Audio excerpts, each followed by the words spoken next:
Assalamualaikum warahmatullahi wabarakatuh. Anak-anak, selamat ketemu lagi dengan mata pelajaran IPA SMP kelas 9.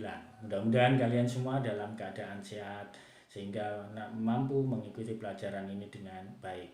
Oke anak-anak, pada pertemuan kali ini kita akan membahas tentang alat reproduksi pada manusia. Ya. Kita lihat sistem reproduksi pada manusia. Pada pertemuan yang kali ini kita akan membahas dulu alat reproduksi pada pria. Anak-anak, saya ingatkan sebelum ke materi, saya ingatkan bahwa materi ini bukan materi pornografi atau porno aksi. Ini adalah mata pelajaran IPA biologi SMP kelas 9 yang harus saya sampaikan pada kalian. Saya ulang lagi, ini bukan pornografi, ini bukan porno aksi, tapi ini materi IPA yang harus saya sampaikan pada kalian. Anak-anak, tujuan pembelajaran pada materi ini adalah diharapkan setelah mengikuti materi ini kalian mampu menjelaskan struktur alat reproduksi pada manusia. Kalian mampu menjelaskan fungsi alat reproduksi pada manusia, menyebutkan organ-organ sistem reproduksi pada manusia, dan kalian mampu menunjukkan perilaku sehat dalam kehidupan sehari-hari. Anak-anak, itu tujuan pembelajaran pada materi ini. Anak-anak, sistem reproduksi pria. Sistem reproduksi pria ini berfungsi untuk menghasilkan sel kelamin jantan yang disebut sperma. Sistem reproduksi pria ini terdiri atas gonad atau testis, kelenjar-kelenjar, nanti ada kelenjar vesicula seminalis, kelenjar prostat, ya, kemudian kelenjar Cooper. Nah, kelenjar-kelenjarnya ada itu. Kemudian tubulus atau saluran-saluran untuk mengeluarkan sperma. Oke, mari kita lihat alat atau struktur alat reproduksi pria. Jadi anak-anak, ini penampakan alat reproduksi pria dilihat dari samping. Oke, yang pertama mari kita lihat dulu. Yang pertama ini adalah skrotum. Anak-anak, saya tunjuk ya. Bentar, pakai ini. Nah, ini skrotum anak-anak. Nah, skrotum ini lipatan dinding tubuh untuk mempertahankan suhu testis sehingga cocok untuk kehidupan sperma. Ini letaknya di luar tubuh, skrotum letaknya di luar tubuh. Oke, kemudian bagian berikutnya adalah testis. Mana testis? Ini anak-anak, testis. Ya, testis. Testis berada di dalam skrotum. Di tempat ini sperma dan hormon testosteron diproduksi. Jadi pabriknya spermanya ada di testis ini, anak-anak. Oke. Berikutnya adalah epididymis ini. Ini epididymis. Sperma yang terbentuk di testis ini akan disalurkan menuju ke epididymis. Di epididymis ini sperma mengalami penyimpanan sementara dan proses pematangan, ya, dan proses pematangan. Ada gangguan? Itu ya, hapus dulu. Dari epididymis, sperma akan bergerak menuju vas deferens. Nah, ini vas deferens. Panjang menuju vesicula seminalis. Ini namanya vas deferens. Menyalurkan sperma dari epididymis menuju vesicula seminalis. Itu adalah vas deferens atau nama lainnya juga bisa disebut dengan ductus deferens. Kemudian bagian ini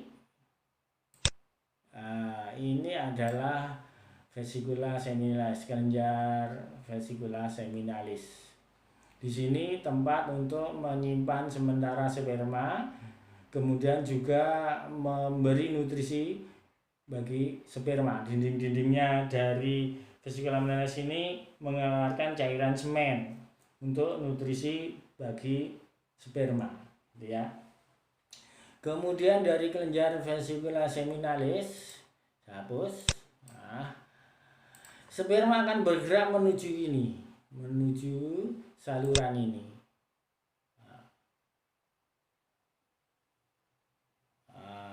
Saluran ini disebut dengan uretra. Disebut dengan uretra. Uretra adalah saluran bersama yang berasal dari sistem ekskresi dan sistem reproduksi. Maksudnya gimana? Ini dari uretra ini muara dari saluran ini, saluran reproduksi, ini mengeluarkan sperma, dan saluran ekskresi. Kalau dari sini, ini mengeluarkan urin. Ini kantung kemih, ya, ini mengeluarkan urin. Dari mana ini urinnya? Dari ureter. Ureter dari mana? Dari ginjal. Ya, ginjal mengalami proses penyaringan darah, hasilnya berupa urin, kemudian ditampung di kantung kemih ini. Ini kalau penuh, kalian akan merasa pengen pipis, ya, keluar ini adalah urin. Jadi uretra itu muara dari saluran ekskresi untuk mengeluarkan urin dan saluran reproduksi untuk mengeluarkan semen. Itu anak-anak. Nah, kemudian uretra ini berada di dalam penis. Ini penis, anak-anak. Nah, ini penis. Bagian ini namanya jaringan erektil. Ya, bagian ini jaringan erektil. Fungsi penis ini adalah untuk alat kopulasi. Alat untuk mengantarkan sperma masuk ke dalam tubuh wanita. Ya, masuk ke dalam tubuh wanita.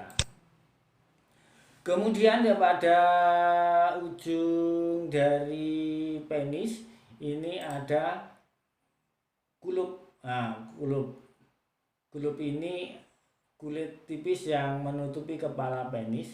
Biasanya ini dibuang pada waktu khitan. Ini. Oke, anak-anak, kita lanjut ke yang lebih detail, yaitu kita lihat bagian dari testis, ya. Nah,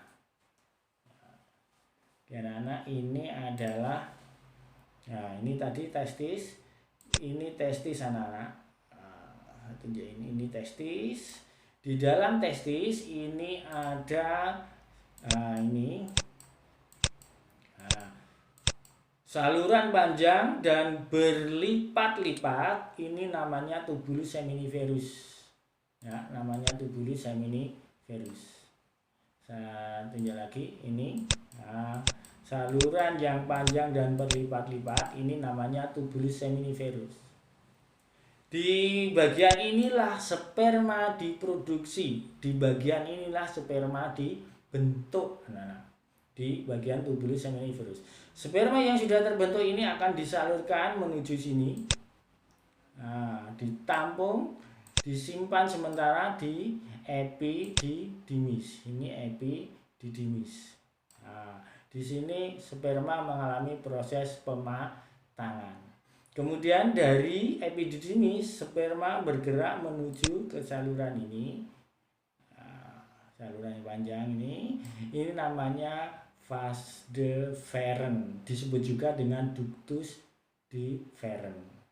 Itu anak-anak alat reproduksi pria. Kita lihat berikutnya adalah fungsi dari masing-masing alat reproduksi itu, ya. Fungsi dari masing-masing alat reproduksi itu.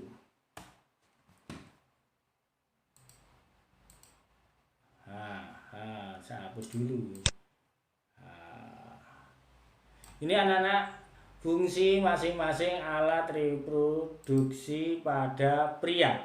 Yang pertama testis, ya. Ini testis. Fungsinya menghasilkan sperma dan hormon reproduksi yaitu hormon testosteron. Kemudian skrotum, ini kantong yang di dalamnya terdapat testis dan berfungsi untuk mengatur suhu yang cocok bagi kehidupan sperma. Kemudian tubulus seminiferus tadi yang barusan kita lihat adalah saluran yang terdapat di testis dan berfungsi sebagai tempat pembentukan sperma. Kemudian ini ada sel interstisial, ya, sel yang terdapat di testis dan berfungsi untuk menghasilkan hormon kelamin pria, yaitu hormon apa? Testosteron. Kemudian ini sel Sertoli, sel yang terdapat di testis dan berfungsi untuk menyediakan makanan bagi sperma. Kemudian penis, ini fungsinya sebagai alat kopulasi, yaitu alat untuk mengantarkan sperma ke dalam tubuh wanita.